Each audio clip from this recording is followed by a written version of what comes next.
कालबैशाखी प्रभावित अंचल परिदर्शन कले दुई मंत्री। मयूरभंज जिलार विषयी अंचल कालबैशाखी प्रभाव क्षतिग्रस्त होइथिबा ग्राम परिदर्शन कले दुई मंत्री। गत गुरुवार दिन कालबैशाखी कुआपथर माड़े मयूरभंज जिला विषयी ब्लॉक खड़मबेड़ा और जुड़िया ग्राम पंचायत अंचल क्षतिग्रस्त होइथिबा गाँ परिदर्शन सह लोकों को साक्षात कर दुख बुझीथिले जंगल विभाग मंत्री गणेश राम सिंह खुंटिया और गृह और नगर उन्नयन मंत्री कृष्णचंद्र महापात्र। परिदर्शन समय दुई मंत्री सम्मुख में कांदी कांदी निज दुख बखाणी अंचलवासी। अंचल परिदर्शन 2 दिन भितर क्षतिग्रस्त लोकों को सहायता राशि प्रदान कर समस्त को प्रधानमंत्री आवास जगाई देबे बोली प्रतिश्रुति देइथिले दुई मंत्री। रायरंगपुर अक्षय विश्वास रिपोर्ट अनुध्यान टीवी।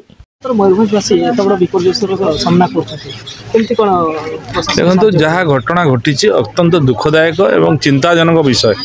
ये प्राय आम के देखिनु एत बड़ बड़ कुआपथर पड़ा एभली भाव में तांडव नृत्य करवा ये मयूरभंज जिला नुहे ये ओडिशा नूतन बोली मन करुच्ची।